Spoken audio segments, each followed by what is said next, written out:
Seguimos charlando en Dólar Argento. Dólar Argento. Diálogos sobre una obsesión nacional.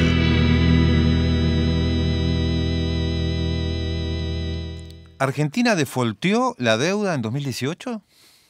Argentina defaulteó, sí. Lo más grave del caso es que en realidad cometió una cosa que en general es no creo que prácticamente no ha ocurrido nunca, que es defaultear la deuda en su propia moneda. O sea, defaulteó deuda en pesos. Ni siquiera deuda en dólares, porque el fenómeno del endeudamiento macrista implicó no solo acelerar el proceso de endeudamiento, sino que ese endeudamiento fue dominantemente en dólares, cosa que había bajado sustancialmente en la etapa anterior, y además establecer vencimientos de corto plazo cada vez más complicados. Claro. Ese proceso donde vos te endeudás de manera exagerada y al mismo tiempo lo haces en una moneda que no tenés, que es el dólar, y al mismo tiempo tus vencimientos son cada vez más cortos y a su vez pones al Banco Central en una lógica similar, en donde vía las LEBACs primero y las LELIQs después, tomabas deuda de corto plazo para alimentar reservas a tasas descomunales, primero mensuales y luego a 7 días, eso era una bomba explosiva. Y en ese marco, además, el propio gobierno, cuando se le cortó el financiamiento en el mundo, empezó a emitir deuda en pesos, y esa deuda en pesos es la que termina defaulteando, por temor a que esa deuda en pesos vaya al dólar. Esta es la que termina defaulteando la CUNSA en el periodo que va entre las PASO y la elección del 27 de octubre. Al mismo tiempo, también el propio gobierno reconoce, enviando al Parlamento, que tiene que modificar los plazos de vencimiento de la deuda tomada bajo legislación local. Y obviamente dice lo mismo para la deuda tomada bajo legislación extranjera. O sea que estamos claramente frente a un gobierno que debe reconocer que produjo una situación de cesación de pagos. Yo te diría que la cesación de pagos estaba planteada a finales del 2017 y comienzo del 2018, cuando cuando Macri va al fondo, ya está en cesación de pagos, ya los vencimientos que Argentina tenía no los podía afrontar. La lógica era que el fondo le hubiera dicho: señor, usted tiene que reestructurar la deuda allí. La pregunta es ¿por qué no se hizo? Y no se hizo porque si Macri y el mejor equipo, entre comillas, de los últimos 50 años hubiera asumido la cesación de pagos en ese momento, la posibilidad de la reelección de Macri hubiera desaparecido 2 años antes. El intento de sostener a un aliado geopolítico de Trump en la región, alineado en aislar a Venezuela para hacer posible una intervención militar, desarticular el Mercosur junto con Brasil y Bolsonaro, ir al Grupo de Lima, abrir el territorio para las bases del Comando Sur, ese soldado de Trump tenía que ser sostenido para ver si podía reelegir. Y por eso el fondo le da un crédito absolutamente inusual, de una magnitud monumental, es el más grande de todos, ocupa casi el 60% de todos los créditos otorgados. El segundo país que recibe créditos en el mundo es Egipto y tiene 11.000 millones de dólares. Argentina recibió 57.000 millones, que no entraron todos, pero era lo que le dieron, y tenía como única función respaldar a Macri para que llegara a la elección de octubre. O sea, la campaña electoral más cara de la historia. Era la campaña electoral de Macri, no por Macri, por Trump y por los intereses de los Estados Unidos, cuya preocupación principal es ver cómo se frena la influencia china en la región y cómo sobre Argentina hay intereses chinos importantes, consecuentemente era muy importante sostener a la Argentina. Esa es la razón del crédito, no tiene nada que ver con ninguna racionalidad económica. De hecho, los desembolsos del fondo entre junio del 2018 y mediados de este año fueron de 44.900 millones de dólares. En ese mismo periodo se pagaron solo 22.000 millones de dólares. Pero además de la Argentina se fugaron 36.000. Es decir, Argentina fugó más dólares que los que tuvo que pagar y sin embargo le dieron 44. O O sea, esto no tiene ninguna... La única lógica es que la política de Macri permitía que los exportadores dejaran buena parte de sus dólares en el exterior y que además los dólares que ingresaban entraban por una ventanilla y salían por la otra. Pero digo, no había ninguna necesidad ni de endeudar a la Argentina porque tenía dólares propios, fruto del ajuste monumental que se estaba realizando, y podía haber afrontado los vencimientos con dólares que tenía. Claro.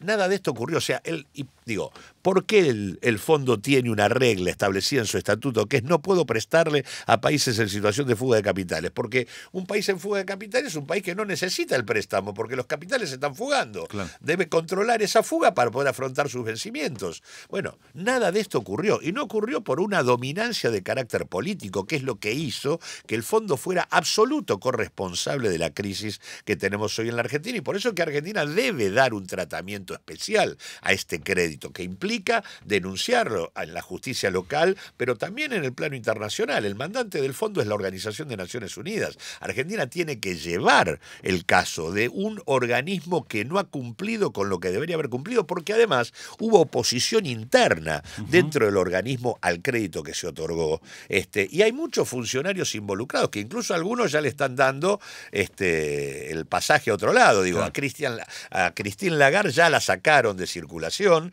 y digamos, Werner, Caldarelli, los que estuvieron a cargo de Argentina están en la cuerda floja. Así que en ese sentido me parece que así están las cosas. Claudio, ¿y qué rol han cumplido las reestructuraciones de la deuda a lo largo de la historia de Argentina? Este mecanismo, ¿qué papel juega? En general, la reestructuración han sido mecanismos, sacando el caso en donde hubo claramente una quita de capital y se buscó una negociación distinta, que fue en la experiencia kirchnerista. En general, las reestructuraciones han sido mecanismos en donde se establecen reglas como para que el país acceda a algún tipo de financiamiento que le permita posponer los vencimientos que tiene sobre la base de una acumulación de deuda posterior mayor. Hoy, por ejemplo, le están acercando a Alberto Fernández muchos fondos de inversión o acreedores que tienen bonos de Argentina, le están acercando la propuesta, por ejemplo, de que no se pague nada por 2 años, y que se alarguen los plazos. Ahora, si Argentina aceptara una cosa así, el tema, obviamente vos tendrías oxígeno en los primeros 2 años, pero el problema es que haces al tercero, porque eso que no pagás, en tanto no está discutido una quita de capital, una baja en la tasa de interés y demás, se acumula, se capitaliza. En realidad están proponiendo esto y ellos no pierden nada, capitalizan los intereses y después siguen cobrando, y lo que hoy vos no podés pagar, no lo vas a poder pagar en el tercer año. Entonces Argentina tiene que colocar la discusión en otro terreno, que es el terreno no de cómo nosotros le hacemos un guiño al sistema financiero internacional y compramos los espejitos de colores, que es te financio, te financio, con lo cual la deuda crece, o el propio espejito de color del fondo, que dice, bueno, el fondo es nuestro principal acreedor en estos años, te financio los vencimientos, pero vos tenés que cumplirme la agenda de reforma laboral, previsional, reformar la Carta Orgánica del Banco Central, achicarme el Estado. Es decir, te condiciona el conjunto de la política económica.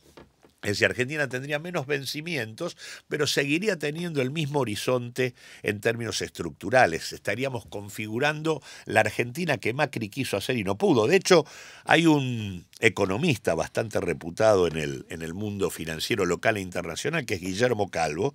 Guillermo Calvo ha dicho, bueno, no hay que asustarse de la presencia del populismo, así ellos mencionan la opción electoral del Frente de Todos, porque los populismos tienen espaldas políticas muy fuertes suficientes como para poder llevar adelante el ajuste. Es decir, lo que Macri no pudo hacer, lo podría hacer la experiencia de Alberto Fernández.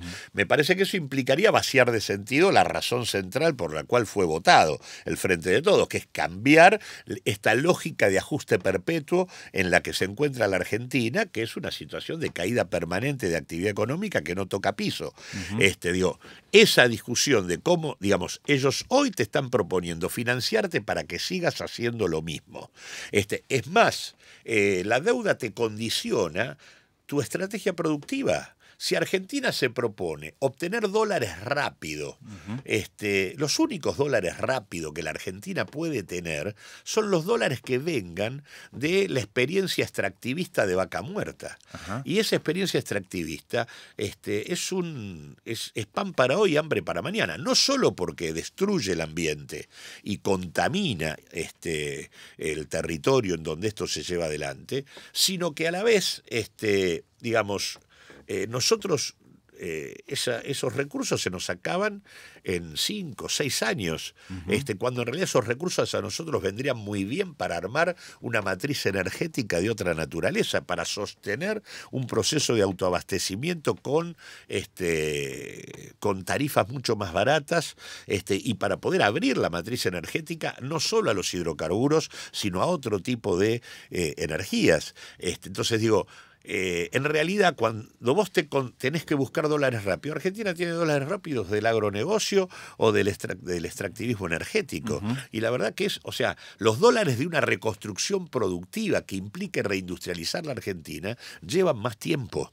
Entonces, si vos tenés el condicionante que tengo que conseguir dólares urgentes, bueno, eso no solo es un problema financiero, es un problema de la orientación productiva general que la Argentina termina teniendo. Y el nuevo gobierno no puede repetir entonces este mecanismo, porque se habla mucho de Vaca Muerta como lugar de donde van a salir los dólares. Esperemos que no lo haga, pero sí puede repetirlo. A mí me preocupan esas afirmaciones porque repiten en parte algo que ya pasó en los 90. En los 90 no era Vaca Muerta, era Loma de la Lata, que era otro yacimiento no convencional, sino convencional, un yacimiento gasífero monumental, que supuestamente era el que nos iba a salvar, y se empezaron a hacer toda una serie de definiciones para transformar a la Argentina en exportadora de gas. Se armaron durante los 90 gasoductos que tenían por destino exportar. Bueno, nos duró 6, 7 años y Loma de la Lata hoy está hecho bolsa, está absolutamente pinchado, y Argentina se quedó sin gas.